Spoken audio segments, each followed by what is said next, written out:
चंद्रमा की उत्पत्ति के बारे में एक नया शोध सामने आया है। इसका मानना है कि अरबों साल पहले एक बड़ा ग्रह पृथ्वी से टकराया था। इस टक्कर के फलस्वरूप चांद का जन्म हुआ। शोधकर्ता अपने इस सिद्धांत के पीछे अपोलो के अंतरिक्ष यात्रियों के जरिए चांद से लाए गए चट्टानों के टुकड़ों का हवाला दे रहे हैं। इन चट्टानी टुकड़ों पर थिया नाम के ग्रह की निशानियां दिखती हैं।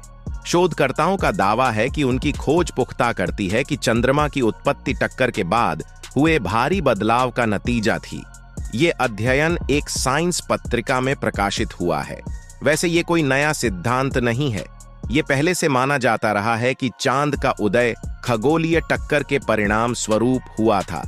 हालांकि एक दौर ऐसा भी आया जब कुछ लोग कहने लगे कि ऐसी कोई टक्कर हुई ही नहीं, लेकिन वर्ष 1980 से आसपास से इस सिद्धांत को स्वीकृति मिली हुई है कि 4.5 बिलियन साल पहले पृथ्वी और थिया के बीच हुई टक्कर ने चंद्रमा की उत्पत्ति की थी। थिया का नाम ग्रीक पौराणिक कथाओं में मौजूद सीलीन की मां के नाम पर रखा गया था। सीलीन को चांद की मां कहा जाता है। समझा जाता है कि टक्कर होने के बाद थिया और धरती के टुकड़े एक दूसरे में समाहित हो गए और उनके मिलने से चांद की पैदाइश हुई। शुरुआती विश्लेषण ये सबसे आसान थ्योरी है जो कंप्यूटर सिमुलेशन से भी मेल खाती है, लेकिन इसकी सबसे बड़ी दिक्कत ये है कि किसी ने भी थिया की मौजूदगी का प्रमाण चांद के चट्टानों में नहीं देखा है।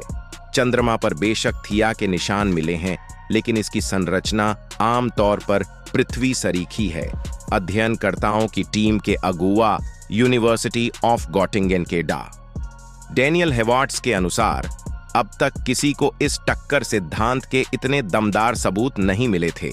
उन्होंने कहा, पृथ्वी और चंद्रमा के बीच छोटे छोटे अंतर हैं जिसे हमने इस नमूनों में खोज निकाला है। ये टक्कर की अवधारणा को पुख्ता करता है। चंद्रमा और पृथ्वी ऑक्सफोर्ड यूनिवर्सिटी के प्रोफेसर हेलिडे उन वैज्ञानिकों में हैं जो ये देखकर चकित हैं कि चांद की चट्टानों पर मिली थिया की सामग्री और पृथ्वी के बीच अंतर बहुत मामूली और सूक्ष्म है।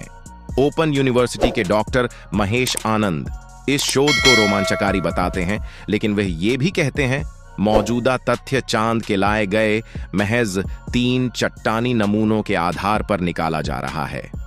हमें इन चट्टानों को पूरे चंद्रमा का प्रतिनिधि मानने के प्रति सावधानी बरतनी चाहिए। इस लिहाज से चांद की अलग अलग चट्टानों का विश्लेषण भी जरूरी है, तभी आगे कुछ पुष्टि की जानी चाहिए।